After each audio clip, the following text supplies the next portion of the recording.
Study IQ IAS, अब तैयारी हुई अफोर्डेबल। नमस्कार दोस्तों, जय हिंद। आप देख रहे हैं टाइम कैप्सूल। मैं हूं आशीष और आज हम बात कर रहे हैं that why do we celebrate republic day on 26 of January. 26 जनवरी को रिपब्लिक डे, गणतंत्र दिवस हम मना रहे थे। क्यों मना रहे थे? 26 नवंबर को क्यों नहीं मना पा रहे थे? ऐसा क्या हुआ कि हमने कॉन्स्टिट्यूशन तो अडॉप्ट किया 26 नवंबर को 1949, लेकिन उसे एनैक्ट कर रहे थे 2 महीने बाद।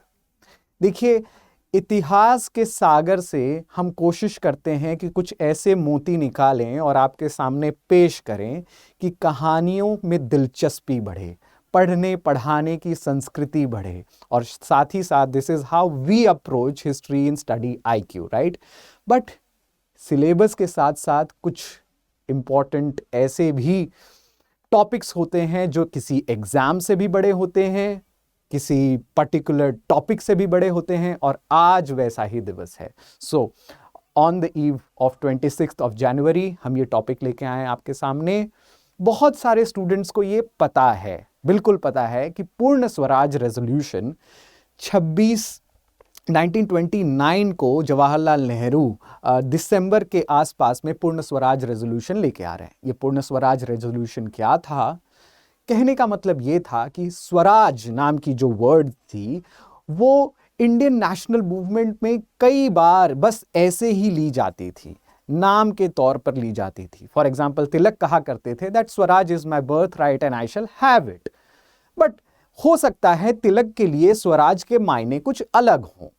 फॉर एग्जाम्पल, उनके लिए स्वराज के मायने थे शिवाजी की जयंती मनाना या गणेश चतुर्थी मनाना, अपने तरफ से अपने धर्म का पालन करना, या पब्लिक स्पेसेस को ऑक्यूपाई करना, और उन्हें पॉलिटिकल या कल्चरल इश्यूज के लिए इस्तेमाल करना। ब्रिटिशर्स इन सभी चीजों के खिलाफ थे, इसीलिए वे अपने समय में स्वराज की अपनी तरीके से परिभाषा गढ़ रहे थे। But for example, Gandhi ji के लिए स्वराज क्या था, या देश के आम किसानों के लिए स्वराज क्या था? फॉर एग्जाम्पल, अगर आप किसी किसान से पूछते कि आप क्या समझते हैं स्वराज क्या है, तो शायद उनके लिए टैक्सेस ना देना, आबकारी टैक्स ना देना, लैंड रेवेन्यू टैक्स ना देना ही स्वराज्य था। या आप किसी वर्कर से पूछते कि मेरे लिए स्वराज क्या है, तो उनके लिए शायद स्वराज्य होता था उनके इंक्रीज्ड वेजेस, या उनके वेतन को इंक्रीज कर देना, या प्लेग बोनस मिल जाना, या वॉर टाइम में किए गए कामों के लिए वॉर भत्ता मिल जाना, एक्सेट्रा एक्सेट्रा। हर व्यक्ति के लिए स्वराज्य का मतलब अपना अपना था। जवाहरलाल नेहरू जब 1929 में कांग्रेस अध्यक्ष बन रहे थे, वे सबसे पहले पूर्ण स्वराज्य का नारा दे रहे थे। अगर मैं आपसे कहूं बेटे ने बाप की खिलाफत की, ऐसा मैं क्यों कह रहा हूं? बिकॉज इसके पीछे बड़ी रोचक कहानी यह है कि 1928 में जवाहरलाल नेहरू के पिता मोतीलाल नेहरू ने एक रिपोर्ट निकाली सारे पार्टियों के बिहाफ में। उस रिपोर्ट को आप पॉपुलरली जानते हैं नेहरू रिपोर्ट के नाम से। और नेहरू रिपोर्ट में डोमिनियन स्टेटस की मांग की जा रही थी फ्रॉम ब्रिटिशर्स कि हम डोमिनियन में रहना चाहेंगे, हम अपना एडमिनिस्ट्रेशन खुद रखेंगे, बट हम सरपरस्ती मानेंगे किसकी? ब्रिटिशर्स की। जवाहरलाल नेहरू जब 1 साल बाद कांग्रेस के अध्यक्ष बन रहे थे, उन्होंने अपने पिता की खिलाफत की, नाफरमानी की, और भारत को यह कहा, और भारत के अनुयायियों को या क्रांतिकारियों को यह कहा कि अब आप पूर्ण स्वराज के लिए अग्रसर हो जाए। मुझे बड़ा अच्छा लगता है कि हिस्ट्री के आर्काइवल रिकॉर्ड से आपको पेश किए हुए डॉक्यूमेंट्स दिखाऊं। फॉर एग्जाम्पल, आप अपने स्क्रीन्स पर देख रहे हैं इंडियन नेशनल कांग्रेस के लाहौर सेशन का कॉन्स्टिट्यूशन, और इसके सबसे फर्स्ट आर्टिकल में लिखा है that the object of the Indian national Congress is the attainment of स्वराज्य, और ब्रैकेट में वो लिखते हैं कंप्लीट इंडिपेंडेंस। इसे हम वो मोमेंट कहते हैं हिस्ट्री का जब हमने अंग्रेजों को खुले तौर पर कहा कि अब ना हमें डोमिनियन चाहिए, ना आपसे कुछ 1-2 टुकड़े की आजादी चाहिए, हमें चाहिए अपना हक, जिसे हम कहते हैं पूर्ण स्वराज्य। यंग इंडिया जो पेपर गांधी जी के द्वारा भी निकाला जा रहा था, वहां पर भी स्वराज्य की परिकल्पना की जा रही थी, और स्वराज्य है क्या वो भी बताया जा रहा था। Now again this I have shared it for your benefit. लेकिन हम जक्स्टापोज कर रहे हैं ना, हम कंपेयर कर रहे हैं कि ऐसा हुआ क्या था कि 26 नवंबर को भी हम रिपब्लिक डे मना सकते थे, लेकिन ऐसा हुआ नहीं, राइट। इनफैक्ट अगर आप लाहौर रेजोल्यूशन को देखें, एक बड़ी अच्छी चीज थी लाहौर रेजोल्यूशन में, उसमें यह भी कहा गया था कि हम टैक्सेस को भी विथहोल्ड करेंगे आजाद भारत में, right. Jawaharlal Nehru socialist principle भी अपना रहे थे। बहरहाल that is one thing. Pattabhi Sitaramayya इस लाहौर सेशन में मौजूद थे और वे एक पंक्ति लिखते हैं इंग्लिश में, जिसको बताना यहां पे बहुत जरूरी है। हुआ ये था कि जब लाहौर रेजोल्यूशन चल रहा था, वो 1929 का दिसंबर का वक्त था। उस रेजोल्यूशन में यह तय किया गया कि नए साल में, यानी कि 1930 के पहले मंथ के लास्ट संडे को, यानी कि 1930 में जो पहला मंथ है जनवरी, उसके लास्ट संडे को हम मनाएंगे अपना इंडिपेंडेंस डे। जी हां, रिपब्लिक डे नहीं मन रहा था, बिकॉज तभी भारत स्वतंत्र नहीं हुआ था, गणतंत्र नहीं हुआ था, इसलिए हम आजादी मना रहे थे। तो आजादी का दिन तय किया गया लास्ट संडे, जो पड़ता था 26 जनवरी को। पट्टाभी सीतारमैया ये कह रहे हैं, in the heat of passion and excitement, the resentment at the failure of negotiations, the flushing of faces on hearing the war drums, oh it was all marked in contrast to the weather. यानी कि जो वहां का मौसम था, ठंड मौसम, लाहौर की सर्द, अमृतसर की सर्द ज्यादा अलग नहीं है, पंजाब की सर्दी ज्यादा अलग नहीं है। उस सर्दी में जब आप आज भी जानते हैं कि Amritsar etcetera you go around minus, है ना। जनवरी की सर्द में सारे लोग देश प्रेम से ओतप्रोत थे, देश प्रेम की जो गर्मी थी वो सर्दी को खत्म कर रही थी। That is what Pattabhi Sitaramayya says. Lahore के रावी नदी के किनारे गुरुद्वारा डेरा साहिब के छांव में, और आप जो देख रहे हैं बादशाही मॉस्क के छांव में, वे पूर्ण स्वराज का नारा दे रहे थे। ये वही गुरुद्वारा डेरा साहिब था जहां पर सिखों के 5वें गुरु श्री अर्जन देव की शहादत हुई थी। ये वही लाहौर फोर्ट का प्रांगण था जहां पर, या वही लाहौर फोर्ट की चौहद्दी थी जहां पर एक जमाने में राजा रंजीत सिंह अपना हुक्म चलाया करते थे, या एक जमाने में अकबर रहा करते थे, या जहांगीर रहा करते थे। जहांगीर ने इनफैक्ट गुरु अंगद जी को मार्टर किया, ही एग्जीक्यूटेड हिम, और उसी जगहों पर उन्हीं के चेले यानी कि महाराजा रंजीत सिंह ने सिख साम्राज्य की स्थापना की।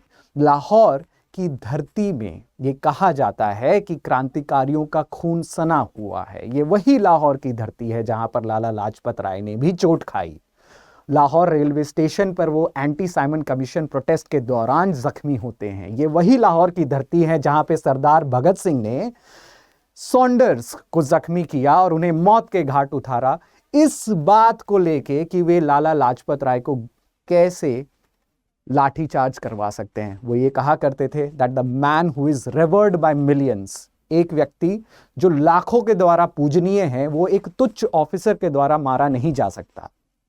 हम इस बात की खिलाफत करते हैं। उसी लाहौर जेल में सरदार भगत सिंह को भी फांसी दी गई। तो ये लाजमी था कि लाहौर एक बहुत ही इंपॉर्टेंट साइट बना हमारे लिए, और शायद ये भारत में ही होना चाहिए था। बट बहरहाल, व्हाट अबाउट 26 ऑफ नवंबर 1949, जिसको आज हम कॉन्स्टिट्यूशन डे मनाते हैं। देखिए, कॉन्स्टिट्यूएंट असेंबली को बनने में लगभग 3 साल, यानी कॉन्स्टिट्यूएंट, हम जो कॉन्स्टिट्यूशन आज देखते हैं उसे बनने में लगभग 3 साल लग गए। इस एवज में या इस प्रक्रिया में, इस प्रोसेस में 7,000 से ज्यादा अमेंडमेंट्स हुए। एक एक आर्टिकल पर विस्तार से कॉन्स्टिट्यूशनल डिबेट्स हुई। इनफैक्ट डॉक्टर राजेंद्र प्रसाद ये बताते हैं कि उस समय 395 आर्टिकल्स और 8 शेड्यूल्स ओरिजिनल कॉन्स्टिट्यूशंस में शामिल हो रहे थे। 53,000 विजिटर्स आ रहे थे पूरे देश भर से पार्लियामेंट में, ये देखने कि देश की कॉन्स्टिट्यूएंट असेंबली देश का संविधान कैसे बना रही है। साथ ही साथ ये चीज काफी कम लोगों को पता है कि टोटल खर्चे का भी ब्यौरा राजेंद्र बाबू ने अपने स्पीच में दिया 26 नवंबर की शाम को। वो ये कह रहे थे कि 63 लाख के आसपास हमारे खर्चे भी हुए हैं, लेकिन एक चीज जो वहां पर अधूरी रह गई थी, सभी लोगों के बीच में पूरी नहीं हो पाई थी, वो था संविधान का हिंदी वाला वर्जन। देखिए, संविधान जब बन के तैयार हुआ वो इंग्लिश में बन के तैयार हुआ और काफी मेंबर्स सभा में ऐसे थे जो ये कह रहे थे कि हम आजाद देश के लोग अगर एक गुलामी वाले लैंग्वेज में कॉन्स्टिट्यूशन को साइन करेंगे, ये हमारे लिए अच्छी बात नहीं।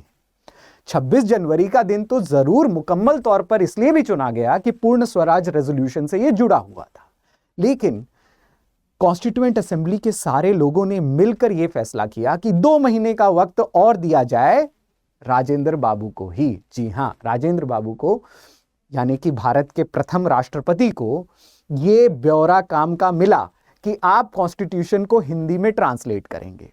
राजेंद्र बाबू जी ने यह काम काफी रिस्पॉन्सिबिलिटी के साथ निभाया और 26 जनवरी को when we enact our constitution, जब हम कॉन्स्टिट्यूशन को इनैक्ट कर रहे थे, तो हिंदी और इंग्लिश वर्जन्स दोनों पर सभी के हस्ताक्षर हुए, सारे कॉन्स्टिट्यूएंट मेंबर्स के हस्ताक्षर हुए और तब जाकर संविधान हमारे पास आता है, इनैक्ट होता है। इसीलिए हम सेलिब्रेट करते हैं 26th of January as Republic Day. Now, after this, something about the flag. जब फ्लैग आ रहा था, यानी कि 1930 में, 1930 में लाहौर रेजोल्यूशन के तहत पूरे देश में जब इंडिपेंडेंस डे मन रहा था, फ्लैग जो तब था वो आज के फ्लैग से अलग है। आप देख रहे हैं वो फ्लैग चरखा वाला जो फ्लैग है। Now, this flag was the original flag जो सब जगह झंडा फहराया जा रहा था। Of course, कांग्रेस ने इसे अपनाया था। चरखा was an important national symbol। क्या आपको पता है कि कांग्रेस की मेंबरशिप लेने के लिए या तो आपको 4 आने रुपए देने पड़ते थे हर साल, या आप 2000 टन या 2000 स्क्वायर यार्ड्स के बुनाई, खादी वाले बुनाई कपड़े कांग्रेस कमेटी को देते, वो भी आपकी कमाई मानी जाती और उसे भी आपको सदस्यता ग्रहण करने में एक क्वालिफिकेशन मानी जाती है। This was a very interesting fact which was written in the Lahore resolution of 1930। So 1930 के लाहौर रेजोल्यूशन में काफी दिलचस्प और रोचक बातें लिखी हुई हैं। इसी में यह भी कहा गया, आप यहां पर देख रहे हैं वेंकैया जी को, पिंगाली वेंकैया जी को, जिन्होंने हमारा नेशनल फ्लैग डिजाइन किया। End of course he took inspiration from the Swaraj flag. इसको आप स्वराज फ्लैग के नाम से भी जानते हैं। एंड लेटर ऑन एक छोटा सा ऑल्टरेशन जवाहरलाल नेहरू जी के कहने पर हुआ फ्लैग में, and that was coming up of Ashok चक्र।